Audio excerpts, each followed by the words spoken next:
இறையாண்மை இருக்கின்ற அனைத்து அரசாங்கங்களினதும் வலிமைகளை பொருட்படுத்தாது நியாயமான முறையில் வசதிகளை ஏற்படுத்தி கொடுப்பது ஐநாவின் பொறுப்பு. ஐநா பொதுச்சபை கூட்டத்தில் ஜனாதிபதி வலியுறுத்தல். அக்டோபர் 15ஆம் நாள் முதல் பாடசாலைகளில் ஆரம்ப பிரிவுகளை மீண்டும் முன்னெடுக்க முடியும். கல்வி அமைச்சின் செயலாளர் நம்பிக்கை தெரிவித்தார். இலங்கை மற்றும் இந்திய வெளிவிவகார அமைச்சர்களுக்கிடையில் சந்திப்பு, இருநாட்டு உறவு குறித்து விரிவாக ஆராய்வு. நுகர்வோர் பாதுகாப்பு அதிகார சபை திருத்த சட்டம்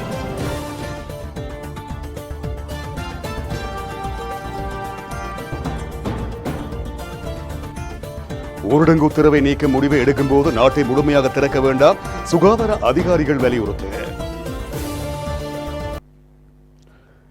இனி விரிவான செய்திகள். வன்முறைகள் மீண்டும் ஒருபோதும் இலங்கையில் இடம்பெறாது என்பதை உறுதிப்படுத்த தமது அரசாங்கம் கட்டுப்பட்டிருப்பதாக தெரிவித்திருக்கின்ற ஜனாதிபதி கோட்டபாய ராஜபக்ச, கோவிட்-19 கொரோனா தொற்றினால் பாதிக்கப்பட்டுள்ள நாடுகளை கட்டியெழுப்ப உலக சுகாதார ஸ்தாபனத்துடன் இணைந்து செயற்பட இலங்கை தயாராக இருப்பதாகவும் குறிப்பிட்டிருக்கின்றார். அத்துடன் இறையாண்மையுடன் கூடிய அனைத்து அரசாங்கங்களினதும் அளவையும் வலிமையையும் பொருட்படுத்தாது நியாயமான முறையில் வசதிகளை ஏற்படுத்தி கொடுப்பது ஐக்கிய நாடுகள் சபையின் பொறுப்பு எனவும் அவர் சுட்டிக்காட்டினார். அமெரிக்காவில் நடைபெறும் ஐநா பொதுச்சபையின் 76வது கூட்டத்தொடரில் கலந்து கொண்டு உரையாற்றும் போதே ஜனாதிபதி அவர்கள் இவ்வாறு குறிப்பிட்டிருக்கின்றார். பயங்கரவாதம் என்பது உலகளாவிய சவால் என சுட்டிக்காட்டியிருக்கின்ற ஜனாதிபதி 2019ஆம் ஆண்டு உயிர்த்த ஞாயிறு தாக்குதலின் போது கடும் போக்குவாத மத ரீதியிலான பயங்கரவாதிகளினால் ஏற்பட்ட அழிவை இலங்கை அனுபவித்ததாகவும் குறிப்பிட்டார். அத்துடன் 2009ஆம் ஆண்டு வரை இலங்கை 3 தசாப்தங்களாக பிரிவினைவாத யுத்தத்தால் பாதிக்கப்பட்டதாகவும் ஜனாதிபதி சுட்டிக்காட்டினார். பயங்கரவாதம் என்பது உலகளாவிய சவால் எனவும் அதனை வெற்றி கொள்வதற்காக புலனாய்வு தகவல்களை பரிமாறிக்கொள்வது போன்ற விடயங்களில் சர்வதேச ஒத்துழைப்பு தேவைப்படுவதாகவும் ஜனாதிபதி ஐநா பொதுச்சபையில் வலியுறுத்தினார். கடந்த அரை நூற்றாண்டு பகுதியில் இலங்கையில் இடம்பெற்ற வன்முறை காரணமாக ஆயிரக்கணக்கான உயிர்களை இழக்க நேரிட்டதாக ஜனாதிபதி இதன்போது சுட்டிக்காட்டினார். இதேவேளை புதிய வைரஸ் பிறழ்வுகள் பரவுவதை தடுப்பதற்காக தடுப்பூசி தயாரிப்பு, விநியோகம் மற்றும் அது சார்ந்த சவால்களை வெற்றி கொள்ள வேண்டியிருப்பதாகவும் ஜனாதிபதி இதன்போது சுட்டிக்காட்டினார்.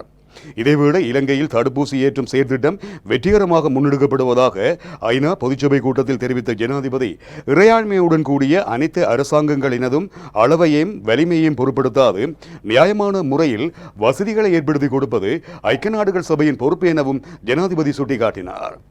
மேலும் அனைத்து மனித குலத்திற்கும் சிறந்ததும் நிலையானதுமான எதிர்காலத்தை உருவாக்குவதற்காக உண்மையான ஒத்துழைப்புடனும் தியாக மனப்பான்மையுடனும் நல்லெண்ணம் மற்றும் பரஸ்பர மரியாதையுடன் ஒன்றாக பணியாற்ற தயாராக இருப்பதாக ஜனாதிபதி குறிப்பிட்டார். கோவிட்-19 தொற்று பரவலால் ஏற்பட்டிருக்கின்ற பொருளாதார பிரச்சனையானது விசேடமாக அபிவிருத்தி அடைந்து வரும் நாடுகளுக்கு மேலும் பல சிக்கல்களை தோற்றுவித்திருக்கிறது. இது 2030ஆம் ஆண்டில் அடைய எதிர்பார்த்திருக்கும் நிலையான வளர்ச்சி இலக்குகளுக்கான நிகழ்ச்சி நிரலை செயற்படுத்துவதற்கு பாதகமாக அமைந்திருக்கிறது. அபிவிருத்தி அடைந்து வரும் நாடுகள் இவ்வாறான நிலையற்ற தன்மையிலிருந்து மீள்வதற்காக சர்வதேச பொறிமுறை ஒன்றின் ஊடாக அபிவிருத்திக்கான நிதி மற்றும் கடன் சலுகை உள்ளிட்ட மேலும் பல வேலை திட்டங்களை முன்னெடுப்பது அத்தியாவசியமாக இருக்கிறது. தொற்று பரவல் காரணமாக இலங்கை கடுமையான சிரமத்துக்குள்ளாக இருக்கிறது. சோகமயமான மரணங்களுக்கு மேலதிகமாக நாட்டின் பொருளாதாரத்துக்கும் பாரிய அச்சுறுத்தல் ஏற்பட்டிருக்கிறது. நாட்டை முடக்குவது மற்றும் போக்குவரத்து நடவடிக்கைகளுக்கு கட்டுப்பாடு விதித்தல், சர்வதேச உல்லாச பயணிகளின் வருகையில் வீழ்ச்சி மற்றும் மிதமான உலக வளர்ச்சி என்பன எமது பொருளாதாரத்தின் அனைத்து பிரிவுகளுக்கும் பாதிப்பை ஏற்படுத்தி இருக்கின்றன எனவும் அவர் சுட்டிக்காட்டியிருக்கின்றார். இதேவேளை உணவு கட்டமைப்பு மாநாட்டில் இன்று கலந்து கொண்டு ஜனாதிபதி கோட்டபாய ராஜபக்ச தனது கருத்துக்களை தெரிவிக்க இருக்கின்றார். நாளை நடைபெறவுள்ள வலுசக்தி தொடர்பான உயர்மட்ட கலந்துரையாடலிலும் ஜனாதிபதி கலந்து கொள்ள இருக்கின்றமை இங்கு குறிப்பிடத்தக்கது. இலங்கையில் டின்மீன் உற்பத்தியாளர்கள் எதிர்கொள்ளும் பிரச்சனைகள் தொடர்பாக ஆராயும் கலந்துரையாடல் மெய்நிகர் வழியின் ஊடாக கடற்றொழில் அமைச்சர் டக்ளஸ் தேவானந்தாவுக்கும் டின்மீன் உற்பத்தியாளர்களுக்கும் இடையில் இன்று நடைபெற்றிருக்கிறது. உள்ளூரில் உற்பத்தி செய்யப்படுகின்ற டின் மீன்களுக்கான தரச் சான்றிதழ்களை பெற்றுக் கொடுத்தல், நியாயமான விலையில் சந்தை வாய்ப்புகளை உறுதிப்படுத்தல் போன்ற பல்வேறு விடயங்கள் இதன்போது ஆராயப்பட்டிருக்கின்றன என்பதும் இங்கு குறிப்பிடத்தக்கது.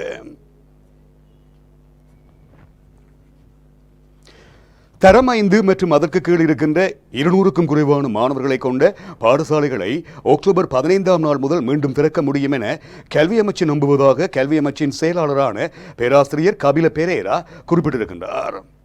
அத்துடன் பாடசாலைகளை மீண்டும் திறப்பது தொடர்பான சுகாதார வழிகாட்டல்கள் ஏற்கனவே சுகாதார அமைச்சிடமிருந்து கல்வி அமைச்சுக்கு சமர்ப்பிக்கப்பட்டிருப்பதாகவும் அவர் தெரிவித்தார். இதேவேளை கல்வி நடவடிக்கைகளை மீண்டும் தொடங்குவதற்கு முன் பாடசாலை சூழலை சுத்தம் செய்ய நடவடிக்கைகள் அறிமுகப்படுத்தப்பட வேண்டும் எனவும் அவர் குறிப்பிட்டிருக்கின்றார். பாடசாலை மாணவர்களுக்கு நாளை முதல் கோவிட்-19 கொரோனா தடுப்பூசி செலுத்தப்படும் என சுகாதார அமைச்சர் கெகலிய ரம்புக்வெல குறிப்பிட்டிருக்கின்றார். இதன் அடிப்படையில் 12 முதல் 19 வயதுக்கு உட்பட்ட பாடசாலை மாணவர்களுக்கான கோவிட்-19 கொரோனா தடுப்பூசி வழங்கும் திட்டத்தின் முதல்கட்ட நடவடிக்கையானது நாளைய தினம் ஆரம்பமாக இருக்கிறது. இந்த நிலையில் கொழும்பில் இருக்கின்ற சீமாட்டி ரிச்வே சிறுவர் மருத்துவமனையில் தடுப்பூசி செலுத்தும் திட்டம் முதல்கட்டமாக ஆரம்பிக்கப்பட இருக்கிறது என சுகாதார அமைச்சர் மேலும் தெரிவித்தார். 2020ஆம் ஆண்டுக்கான கல்வி பொதுத்தராதர சாதாரணதர பரீட்சை பெறுபவர்கள் எதிர்வரும் 2 வாரங்களில் வெளியிட எதிர்பார்ப்பதாக பரீட்சைகள் ஆணையாளர் நாயகம் சனத் பூஜித குறிப்பிட்டிருக்கின்றார். அத்துடன் பெறுபவர்களை தயாரிக்கும் பணிகள் இன்னும் சில நாட்களில் நிறைவடைய இருப்பதாகவும் பரீட்சைகள் ஆணையாளர் நாயகம் மேலும் தெரிவித்தார். இலங்கை மற்றும் இந்திய வெளிவிவகார அமைச்சர்களுக்கிடையில் அமெரிக்காவில் சந்திப்பு ஒன்று நடைபெற்றிருக்கிறது. ஐக்கிய நாடுகளின் பொதுச்சபை கூட்டம் அமெரிக்காவில் இடம்பெற்று வருகின்ற நிலையிலேயே குறித்த சந்திப்பு நடைபெற்றிருக்கிறது. இந்த நிலையில் குறித்த ஐநா கூட்டத்தொடரில் கலந்து கொள்வதற்காக சென்றுள்ள இந்திய வெளிவிவகார அமைச்சர் எஸ் ஜெய்சங்கர் மற்றும் இலங்கையின் வெளிவிவகார அமைச்சர் பேராசிரியர் GL பீரிஸ் ஆகியோருக்கிடையே இந்த சந்திப்பு நடைபெற்றிருக்கிறது. நுகர்வோர் பாதுகாப்பு அதிகார சபை திருத்த சட்ட மூலத்தில் சபாநாயகர் கைச்சாத்திட்டிருக்கின்றார். முன்பதாக நாடாளுமன்றத்தில் சமர்ப்பிக்கப்பட்ட நுகர்வோர் பாதுகாப்பு அதிகார சபை திருத்த சட்டம் நேற்றைய தினம் திருத்தமின்றி நிறைவேற்றப்பட்டிருந்தது. இந்த திருத்தத்தின் ஊடாக அதிக விலையில் பொருட்களை விற்பனை செய்யும் வர்த்தகர்களுக்கு எதிராக அபராத தொகை அதிகரிக்கப்பட்டிருக்கின்றமை குறிப்பிடத்தக்கது. இதனிடையே நுகர்வோர் பாதுகாப்பு அதிகார சபையினால் சில பொருட்களுக்கு நிர்ணய விலையினை குறிப்பிட்டு வர்த்தமானி அறிவிப்பை வெளியிட்ட பின்னர் அதனை மீறுகின்ற வர்த்தகர்களுக்கு எதிராக நடவடிக்கை எடுக்கப்பட இருக்கிறது. இதன்படி தனிநபர் வர்த்தகம் மற்றும் நிறுவனங்களுக்காக அறவிடப்படும் அபராத தொகையும் அதிகரிக்கப்பட்டிருக்கிறது. இதற்குமைய தனிநபர் வியாபாரங்களுக்காக விதிக்கப்பட்ட 1000 ரூபாய் அபராதம் 10,000 ரூபாவாக அதிகரிக்கப்பட்டிருக்கிறது. அதே நேரம் 1 லட்சம் ரூபாய் அபராதம் 5 லட்சமாக அதிகரிக்கப்பட்டிருப்பதாகவும் தெரிவிக்கப்படுகிறது. வாழ்க்கை செலவு குழு நாளை முற்பகல் 10 மணியளவில் அலரி மாளிகையில் கூட இருப்பதாக நுகர்வோர் பாதுகாப்பு ராஜாங்க அமைச்சர் லசந்த அழகியவன் குறிப்பிட்டிருக்கின்றார்.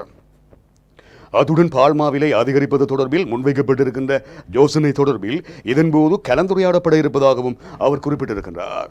முன்பதாக உலக சந்தையில் பால்மா விலை அதிகரிப்பு, கப்பல் கட்டணம் உயர்வு மற்றும் அமெரிக்க டாலருக்கு நிகரான இலங்கை ரூபாவின் வீழ்ச்சி என்பவற்றை கருத்தில் கொண்டு பால்மா விலையினை அதிகரிக்குமாறு அதன் இறக்குமதியாளர்கள் தொடர்ச்சியாக அரசாங்கத்தை கோரியிருந்தனர்.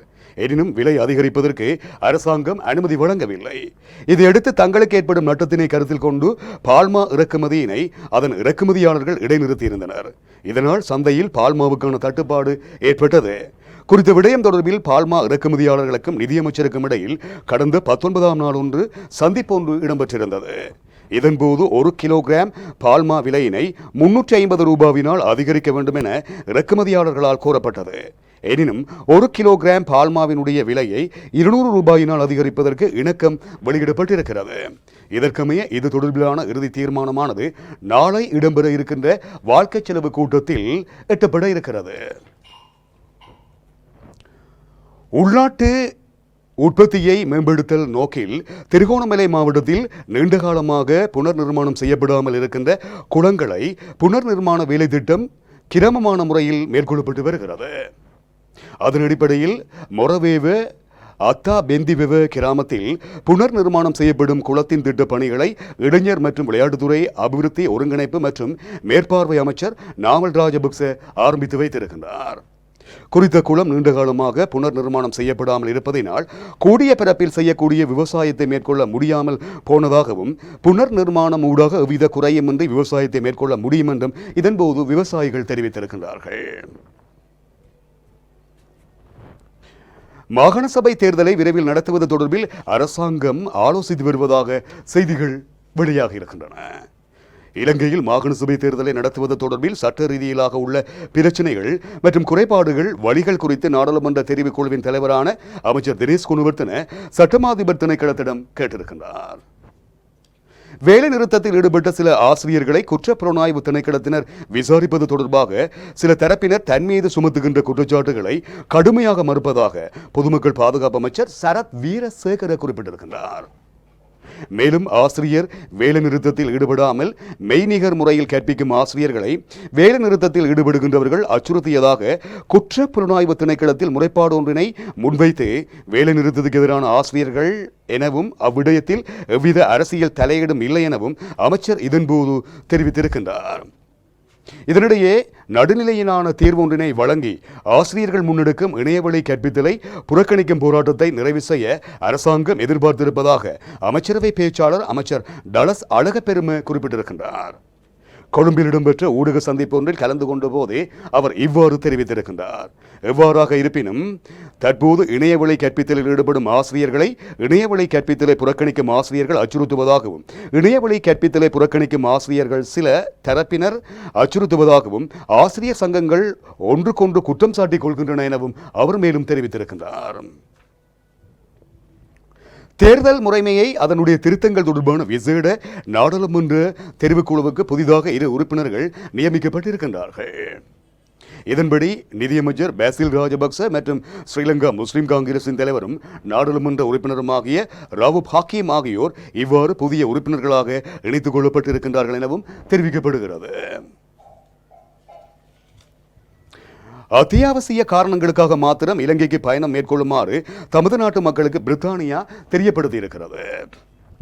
இலங்கையை கோவிட்-19 கொரோனா தொற்றின் சிவப்பு பட்டியலில் இருந்து நீக்குவதாக நேற்று பிரித்தானியா அறிவித்திருந்தது. இந்த நிலையிலேயே பிரித்தானியர்கள் இலங்கைக்கு அத்தியாவசிய காரணங்களுக்காக மட்டும் பயணிக்குமாறு பிரித்தானியாவின் வெளியுறவு மற்றும் பொதுநலவாய செயலகம் அறிவுறுத்தியிருக்கிறது என்பது இங்கே குறிப்பிடத்தக்கது. வெளிநாடுகளில் இருந்து இலங்கை வருவோருக்கு 3 மணித்தியாலங்களில் PCR பெறுபேற்றை வழங்கக்கூடிய வசதிகளை கொண்ட ஆய்வுகூட கட்டமைப்பு இன்று கட்டுநாயக்கா விமான நிலையத்தில் திறந்து வைக்கப்பட்டிருக்கிறது. அதற்கமைய எதிர்வரும் 25ஆம் நாள் சனிக்கிழமை முதல் இதனூடாக PCR பரிசோதனைகளை முன்னெடுக்க இருப்பதாக சுற்றுலாத்துறை அமைச்சர் பிரசன்ன ரணதுங்க குறிப்பிட்டிருக்கின்றார்.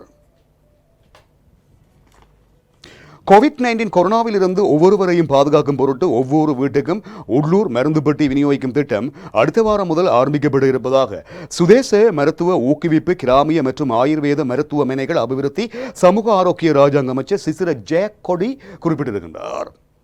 இந்த மருந்து பெட்டியில் ஆயுர்வேத மருத்துவமனைகளில் கோவிட்-19 வைரஸ் சிகிச்சைக்காக தற்போது வழங்கப்படும் நோய் தடுப்பு பானம், நோய் தடுப்பு பொடி ஆகியவை உள்ளடங்கி இருக்கும் எனவும் அவரால் தெரிவிக்கப்பட்டிருக்கிறது.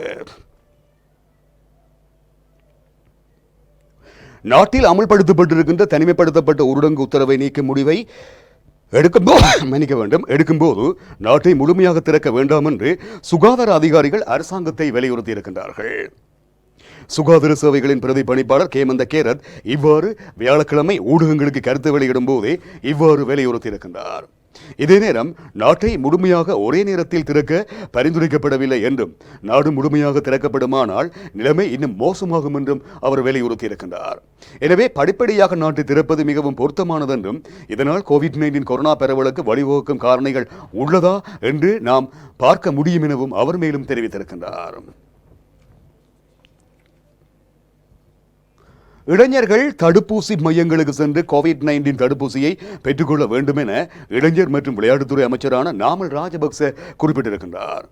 20 முதல் 29 வயதுக்கு உட்பட்டவர்கள் தடுப்பூசியை பெற்றுக்கொள்வது குறைவடைந்திருப்பதாகவும் அவர் குறிப்பிட்டிருக்கின்றார். தடுப்பூசி போடுவது பெற்றோர்கள், பெரியவர்கள் மற்றும் பொதுமக்களின் பாதுகாப்பை உறுதி செய்யும் என சுகாதார பிரிவு நம்புகிறது. இது அரசியல் கருத்தே இல்லை எனவும் அவர் குறிப்பிட்டிருக்கின்றார். கோவிட்-19க்கு எதிராக தடுப்பூசி போடுவது பரவுவதை தடுக்க எளிதான மற்றும் மிகவும் பொருத்தமான வழி என மருத்துவர்கள் தெரிவித்திருப்பதாகவும் அவர் குறிப்பிட்டிருக்கின்றார்.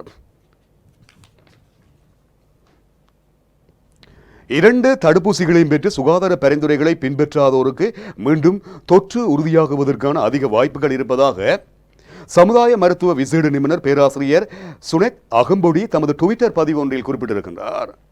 சுகாதார ஆலோசனைகளை பின்பற்றாத 2 தடுப்பூசிகளையும் பெற்றுக்கொண்டோரில் 65 முதல் 70% கோவிட்-19 தொற்று உறுதியாகுவதாக புதிய ஆய்வுகளில் கண்டறியப்பட்டிருப்பதாகவும் அவர் குறிப்பிட்டிருக்கின்றார்.